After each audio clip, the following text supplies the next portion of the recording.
You're welcome to another episode for your vehicle tips and maintenance on Chidana Autos. Today, I'm going to talk about unscheduled maintenance part 2.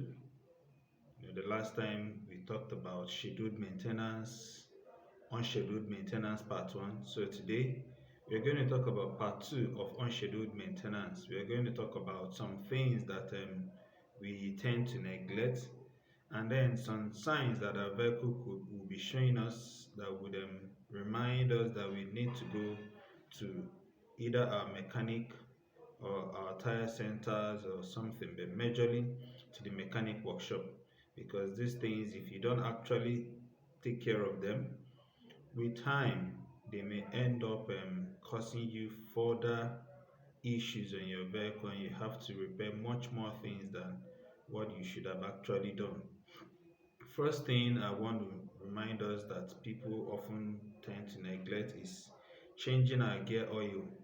For vehicles that are a bit older, it's required that you change your vehicle gear oil with time. I don't know how long you've been using your vehicle, but if you've been driving, or if your vehicle is at least between, let's say, 2002, 2003 to before 2016, and you've been driving your gear oil, your vehicle for, let's say, between 80 to 100,000 kilometers since you bought it, and you've not changed the gear oil, I encourage you to actually try and do that. If you change that vehicle gear oil, I bet you're going to see a difference in your vehicle performance. It will also help improve your fuel economy in your vehicle, because if the gear oil has lost its viscosity, the gear will not perform well, it will not select when it's supposed to, and some other things it will not be able to do very well, and that will automatically affect your vehicle speed, your vehicle fuel, and other driving dynamics that your vehicle will start experiencing. Another thing also I need to remind us is to change our steering oil. The newer vehicles, some of them have the steering oil already embedded in the steering rack. I've mentioned that earlier in one of my videos. But if yours is not that way, know that you need to change that steering oil with time.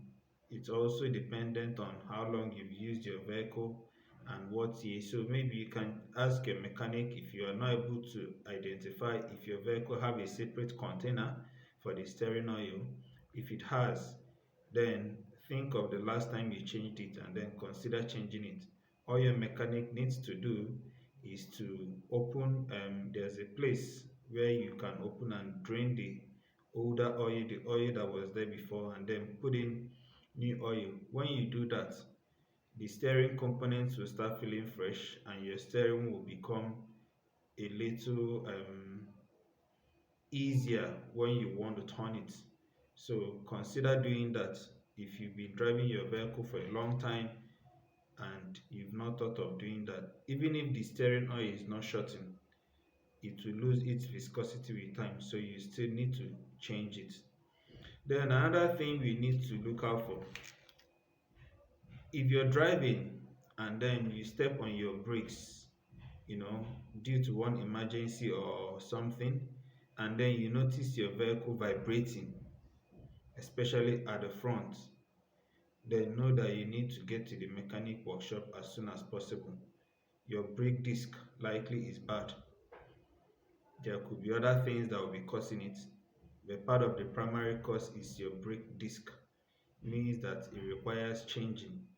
Then for vehicles that are front wheel drive, at times if their brake disc is bad, you'll be hearing sound like woo when you're driving, so you still have to change it. If you don't, it will definitely affect your vehicle ability to brake, and it may also cause further issues when you're driving apart from the noise. So have that at the back of your mind. Then, if you're driving as well and maybe at 100 kilometer per hour and above, you notice that your vehicle is kind of vibrating. it's necessary that you also go and check your wheels to know and be sure that they are balanced properly.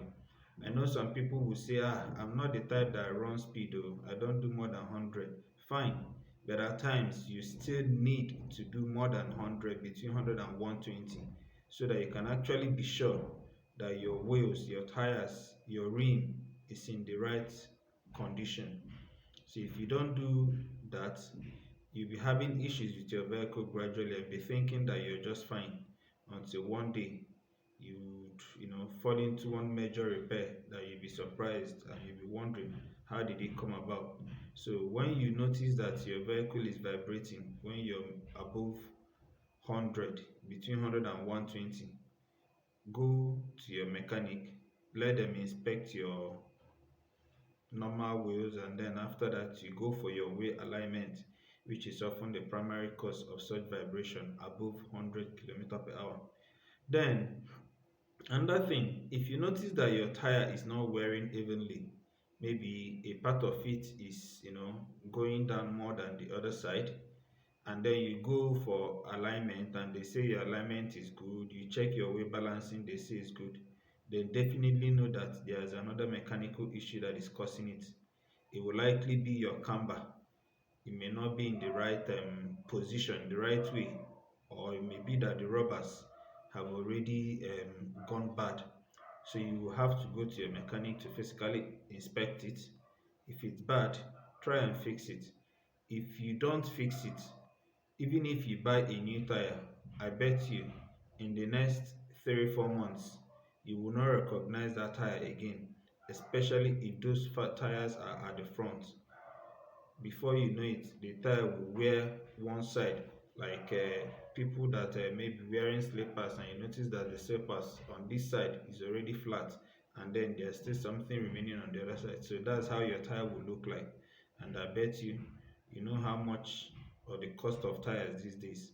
It will also affect your general driving experience with your vehicle.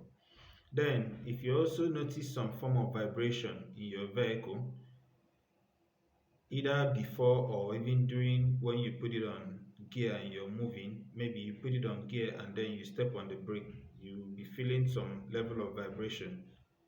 Probably it could be that your um what is it called, as holding your engine settings are bad. If the rubbers that are attached to your engine seating to avoid the vibration that gets to you in the car is bad, know that your vehicle will be vibrating, and that vibration will be more when you put it on gear. It will be worse when it's on gear, especially automatic vehicles. When you put it on drive and you step on your brake, probably in a traffic situation, you see your vehicle vibrating like what's it called, like a grinding machine. It's really very uncomfortable. So if you have the means, you quickly go and get it done, because if you don't, that vibration will eventually affect some other nuts and other things that have been tight in your vehicle.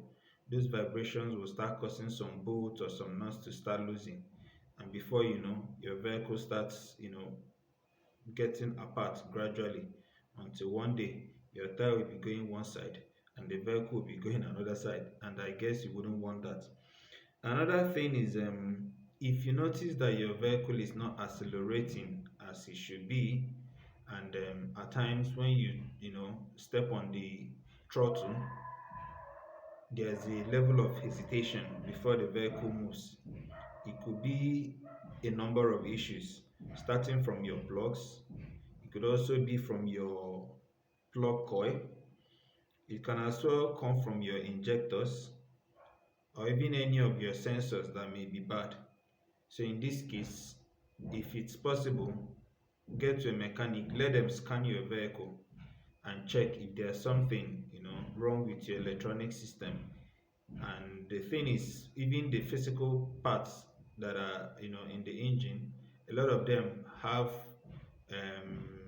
sensors attached to it, which are linked to the ECU. So when you scan the vehicle, it will be able to actually tell you if any of those mechanical parts are bad.